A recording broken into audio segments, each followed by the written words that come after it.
Arjun, we can start.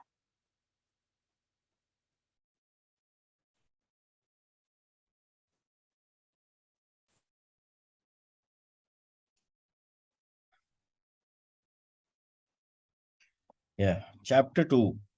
Thou wilt show me the path of life. In thy presence is fullness of joy. At thy right hand there are pleasures forevermore.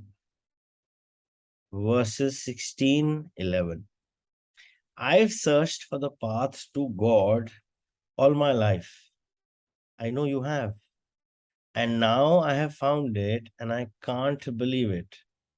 It feels like I'm sitting here writing this to myself. You are. That does not seem like what a communication would with God with would feel like. You want bells and whistles? I'll see what I can arrange. You know, don't you, that there are those who will call this entire book a blasphemy, especially if you keep showing up as such a wise guy. Let me explain something to you. You have this idea that God shows up in only one way in life. That's a very dangerous idea. It stops you from seeing God all over. If you think God looks only one way, or sounds only one way, or is only one way, you are going to look right past me night and day. You will spend your whole life looking for God and not finding her because you're looking for a Him. I use this as an example. It has been said that if you don't see God in the profane and the profound, you're missing half the story. That is a great truth. God is in the sadness and the laughter, in the bitter and the sweet. There is a divine purpose behind everything, and therefore a divine presence in everything. I once began writing a book called God is a Salami Sandwich. That would have been a very good book. I gave you that inspiration. Why did you not write it?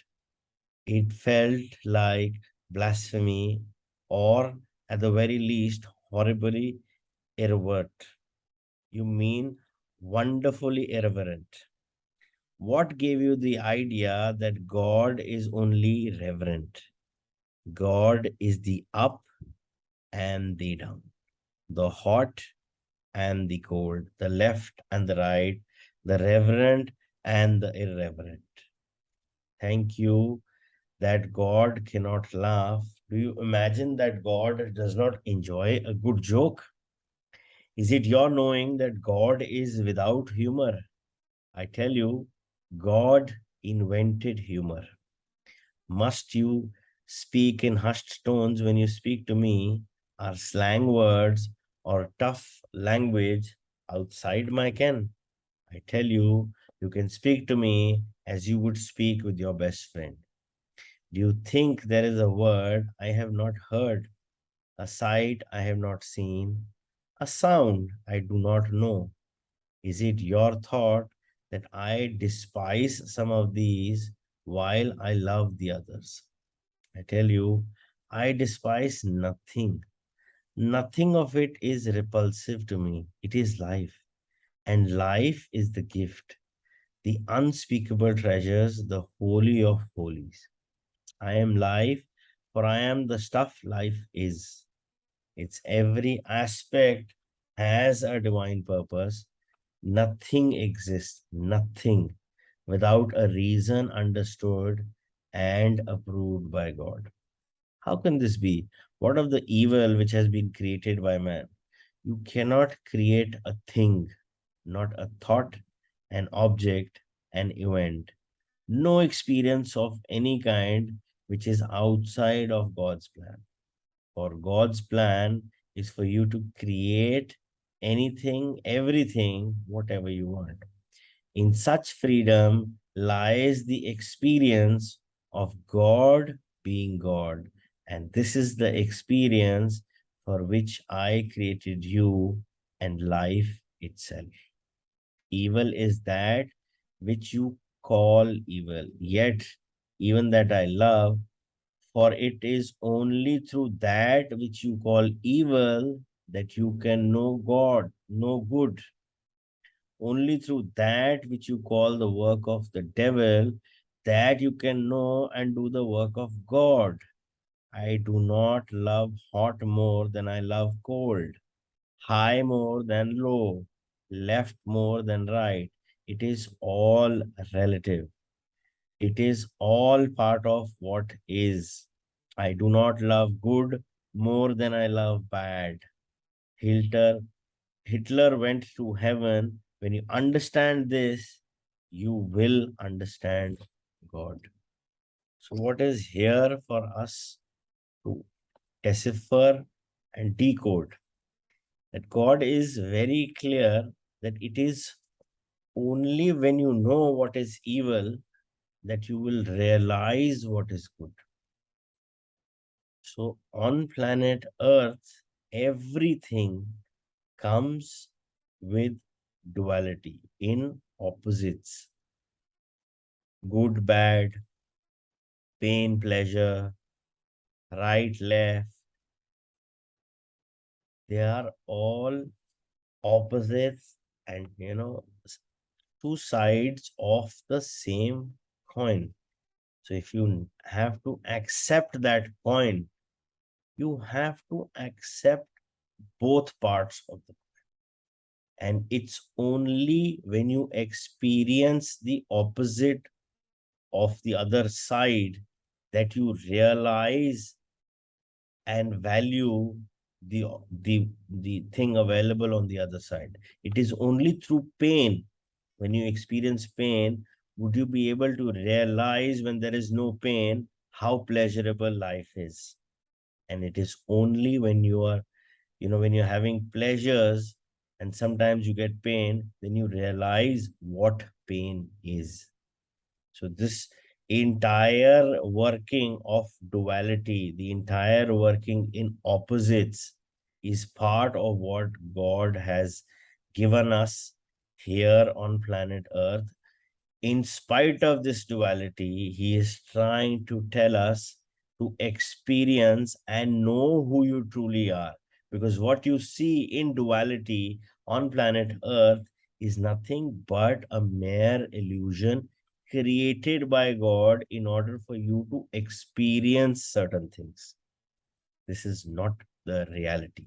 It is an illusion, a game, a puzzle created by God, so that after, when you are able to solve this puzzle or duality, that you are able to accept and honor both sides of the same coin, then you experience that oneness, which is the actual opposite of duality, where everything is one, where it is as it is.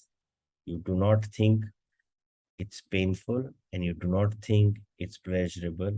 It is as it is. But I have been raised to believe that good and bad do exist. The right and wrong are opposed. That some things are not okay, not all right, not acceptable in the sight of God. Everything is acceptable in the sight of God. Or how can God not accept that which is? To reject a thing is to deny that it exists. To say that it is not okay, to say that is not a part of me, and that is impossible. Yet, hold to your beliefs and say true to your values. For these are the values of your parents, of your parents' parents, of your friends, and of your society. They form the structure of your life, and to lose them would be to unravel the fabric of your experience. Still, examine them one by one, review them piece by piece. Do not dismantle the house, but look at each brick and replace those which appear broken, which no longer support the structure. Your ideas about right and wrong are just that, ideas. They are thoughts which form the shape and create the substance of who you are. There would be only one reason to change any of these, only one purpose in making an alteration. If you are not happy with who you are, only you can know if you are happy. Only you can say of your life, this is my creation, son, in which I am well pleased. If your values serve you, hold to them, argue for them, fight to defend them, yet seek to fight in a way which harms no one. Harm is not a necessary ingredient in healing. So he is now talking about that everything which is happening with you is given to you by your parents, friends, part of your upbringing, part of your belief system. And it's high time now that you're in this book, reading this book, devoting, say, 1.5 hours every day for this book, is to recheck what is it that is working for you. And if you think that is working for you and that makes you at ease with who you are, keep it. But if it's not working, it's high time we start to look at things from different angles, challenge those beliefs, and work to get on to a better position or a better place, which is not constricted by that belief. So it's a time now to challenge that belief which is not working.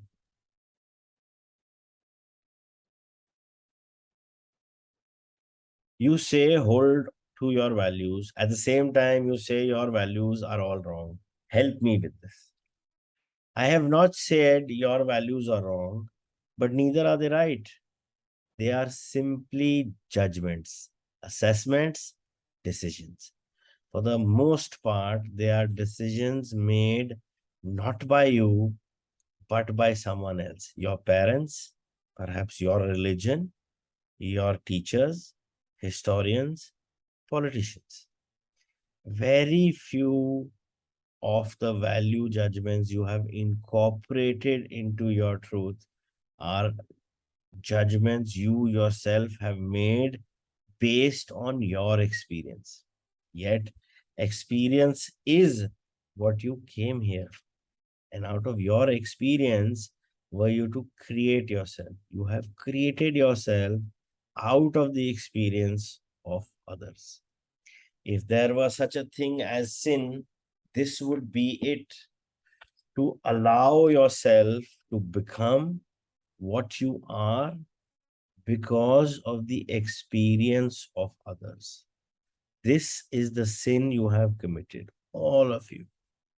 You do not await your own experience. You accept the experience of others as a gospel, literally.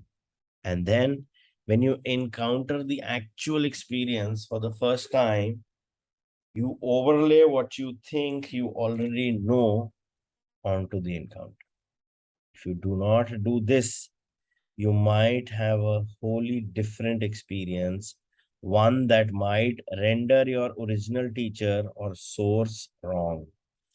In most cases, you don't want to make your parents, your schools, your religions, your traditions, your holy scriptures wrong. So you deny your own experience in favor of what you have been told to think.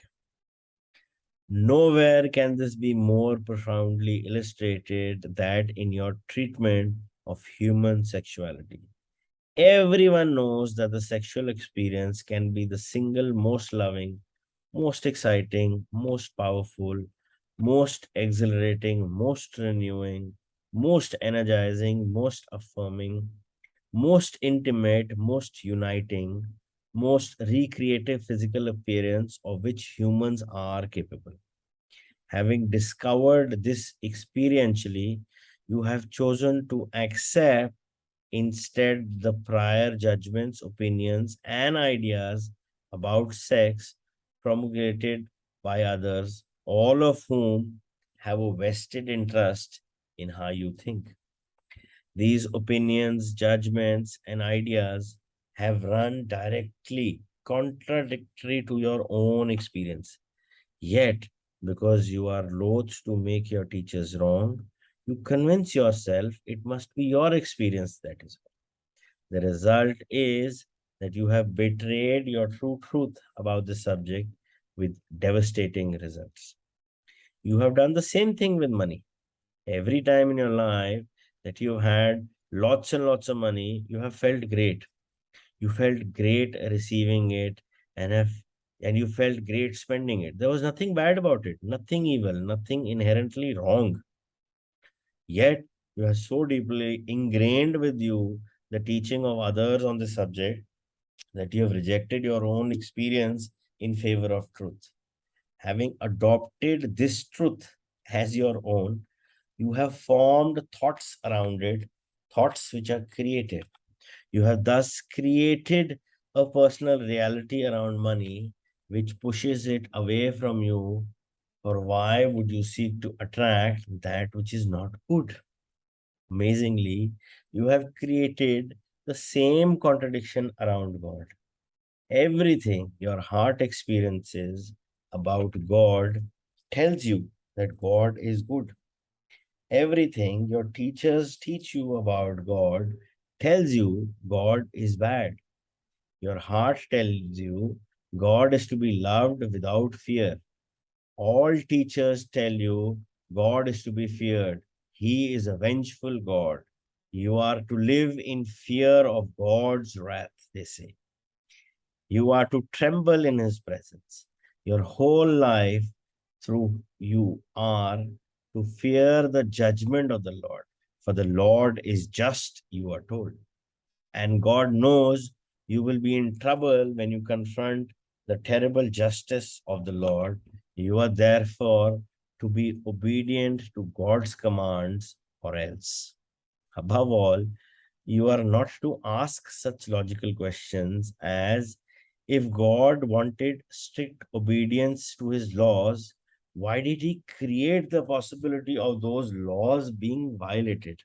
Ah, your teachers tell you because God wanted you to have free choice.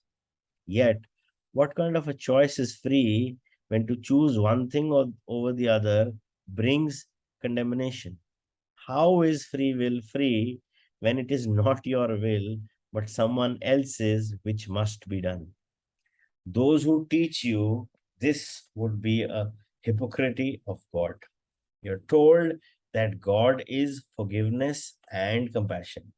Yet, if you do not ask his forgiveness in the right way, if you do not come to God properly, your plea will not be heard.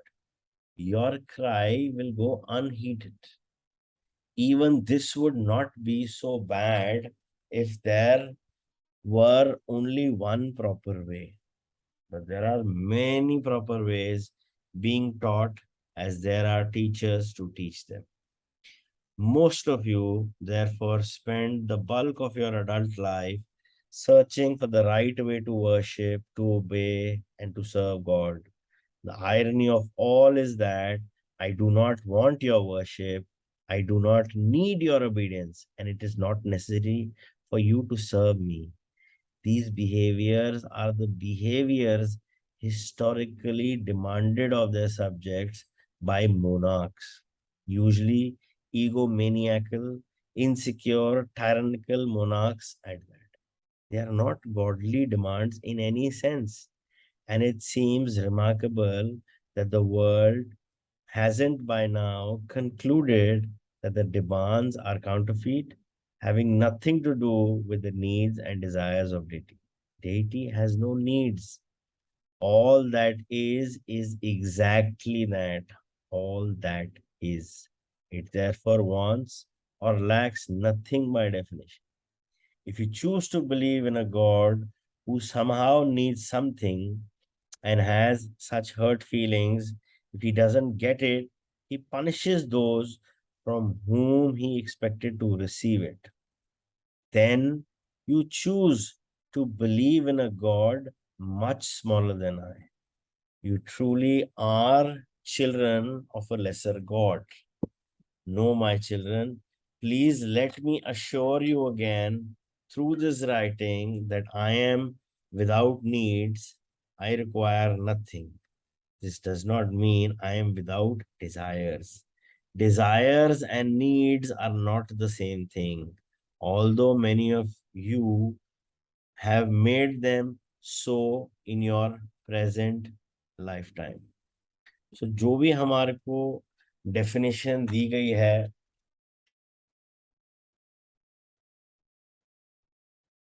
the beliefs which have been ingrained about us, in us, as part of our upbringing, regarding sexuality, regarding money, regarding God, they have all been, just the whims and fancies of our parents, parents ke parents, teachers, ancestors, koi bhi ho.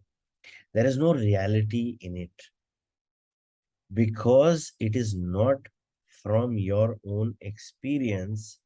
It's just that you are taking it as a convenience factor कि उन्होंने बोला तो ठीक ही बोला. I am not saying not to disrespect them, but it is very important to know what reality is. And जो भी हमारे beliefs हैं about anything, if they are working for you, don't change. Because at the end of the day, whatever you do, if it is making you at ease with what is, it's okay. It's serving its purpose. But if there is something which is bothering you and something which is, disturbing you, then yes, it demands that you need to work on that belief. For example, there, I don't know about others, but yeah, I've heard this line a lot of times during my childhood that money does not grow on trees. पैसे पेड़ पे नहीं उगते. And I was shocked when the guy, in order to remove this belief, I'll share the video on the group, that money is growing on trees. हालांकि fake लग रहा है, I also know it. But he made that attempt in order to shatter that belief that yes, money can grow on trees. Who says? So there are a lot of our beliefs जो हमारे को purpose solve नहीं कर रहे हैं. They are not helping us. You need to work hard for money. No, you can work smartly also and get more money than hard work. Hard work तो वो daily veg वाला भी कर रहा है, उसको तो 400-500 रुपए ही मिलेंगे.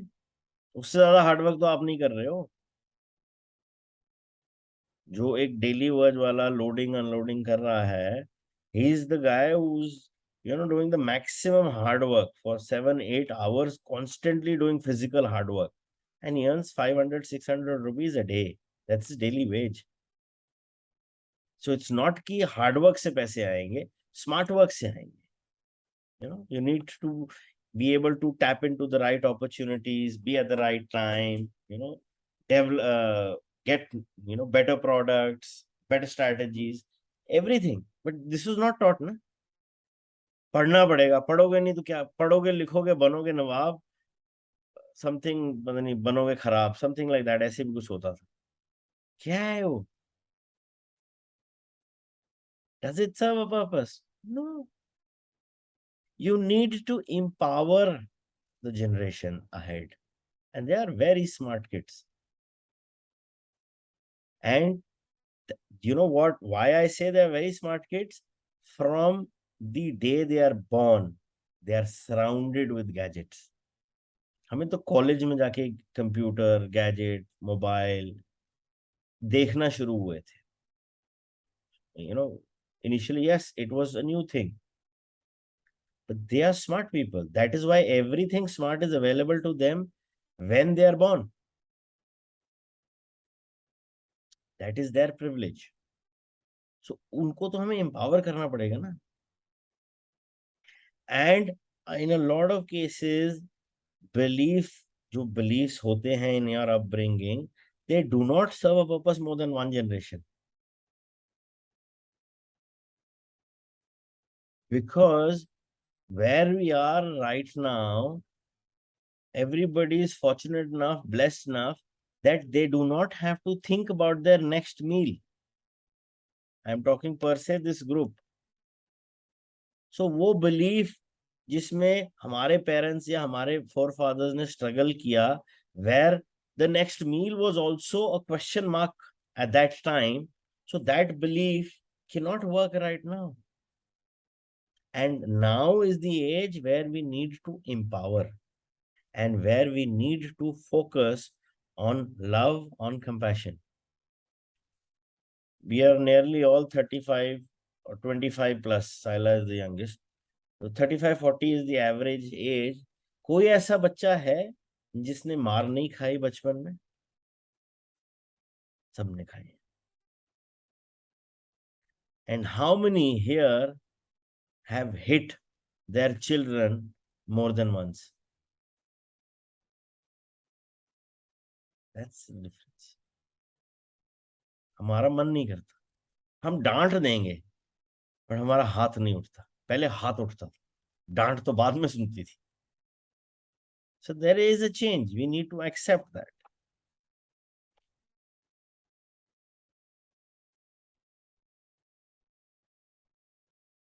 Desire is the beginning of all creation. It is first thought, it is a grand feeling within the soul. It is God choosing what next to create. All what is God's desires. I desire first to know and experience myself in all my glory, to know who I am. Before I invented you and all the worlds of the universe, it was impossible for me to do so. Second, I desire that you shall know and experience who you really are through the power I have given you to create and experience yourself in whatever way you choose. Third, I desire for the whole life process to be an experience of constant joy, continuous creation, never ending expansion, and total fulfillment in each moment of now. I have established a perfect system whereby these desires may be realized. They are being realized now in this very moment. The only difference, you and me, is that I know this. In the moment of your total knowing, which moment could come upon you at any time, you too will feel as I do always, totally joyful, loving, accepting, blessing, and grateful. These are the 5 attitudes of God. And before we are through with this dialogue, I will show you how the application of these attitudes in your life now can and will bring you to godliness. All of this is a very long answer to a very short question. Yes, hold to your values so long as you experience that they serve you.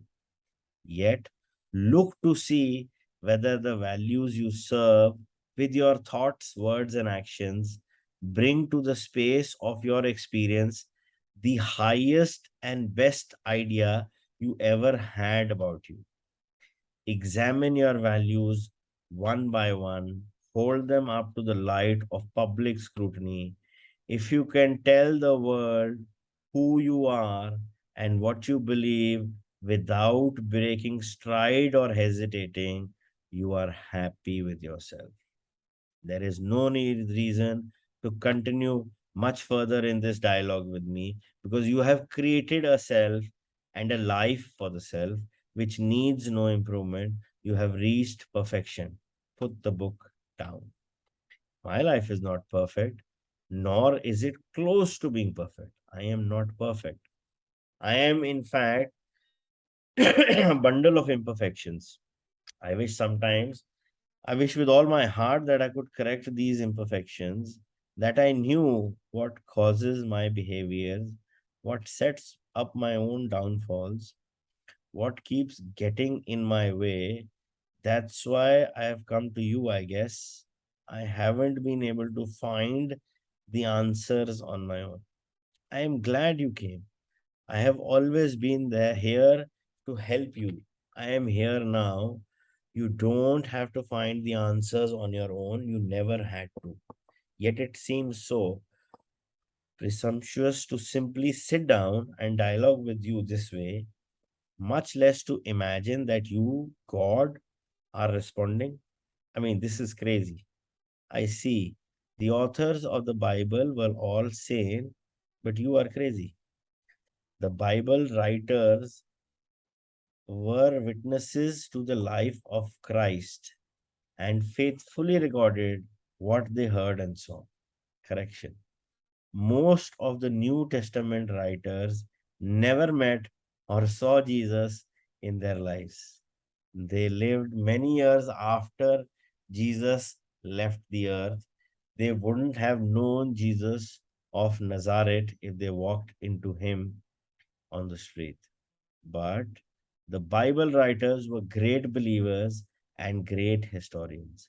They took the stories which had been passed down to them and to their friends by others, elders from elder to elder, until finally a written record was made.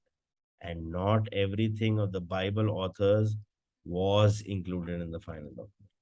Already, churches had sprung up around the teachings of Jesus, and as happens whenever and wherever people gather in groups around a powerful idea, there were certain individuals within these churches or enclaves who determined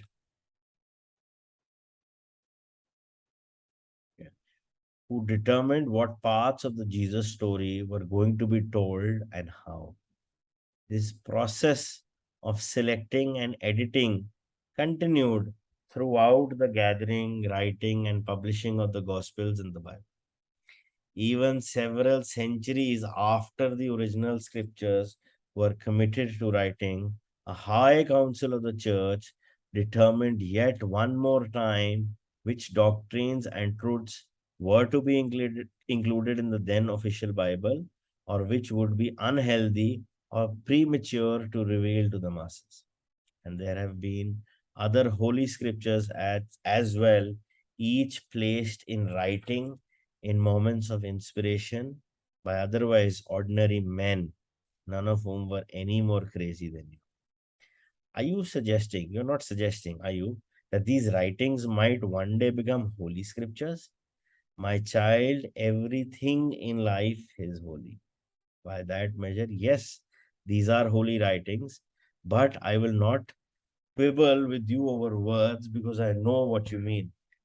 No, I do not suggest that this manuscript will one day become holy scripture at last, for not for several hundred years or until the language becomes outmoded. You see, the problem is that the language here is too colloquial, too conversational, too contemporary. People assume that if God were to talk directly with you, God would not sound like a fella next door. There should be some unifying, if not to say defying structure to the language, some dignity, some sense of godliness. As I said earlier, that's part of the problem. People have a sense of God as showing up in only one form. Anything which violates that form is seen as blasphemy. As I said earlier, as you said earlier, but let's drive to the heart of your question. Why do you think it's crazy for you to be able to have a dialogue with God? Do you not believe in prayer? Yes, but that's different. Prayer for me has always been one way. I asked, and God remains immutable. God has never answered a prayer. Oh, yes. But verbally, you see, oh, I've had all kinds of things happen in my life that I was convinced were an answer, a very direct answer to prayer, but God has never spoken to me. I see. So this God in which you believe,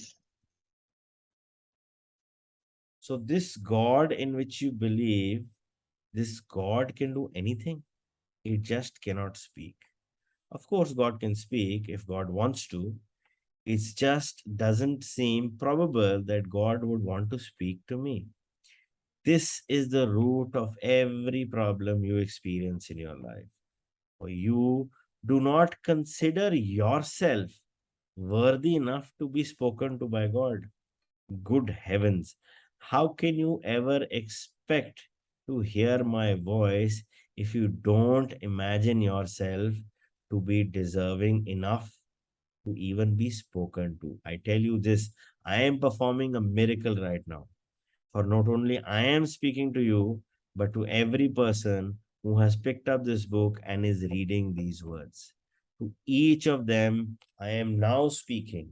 I know who every one of them is. I know now who will find their way to these words. And I know that just as with all my other communications, some will be able to hear and some will be able to only listen, but will hear nothing. Well, that's bringing up another thing. I am already thinking of publishing this material even now as it's being written. Yes, what's wrong with that? Can't it be argued that I'm creating this whole thing for profit? Doesn't that render the whole thing suspect? It is your motive to write something so that you can make a lot of money. No, that's not what I started this. I began this dialogue on paper because my mind has been plagued with questions for 30 years. Questions I've been hungry, starving to have answered. The idea that I would have all this into a book came later. From me, from you. Yes, you don't think I was going to let you waste all these marvelous questions and answers, do you? I hadn't thought about that at the outside. I just wanted the questions answered, the frustration to end, the search to be over. Good. So stop questioning your motives. You do it incessantly and let's get on with it.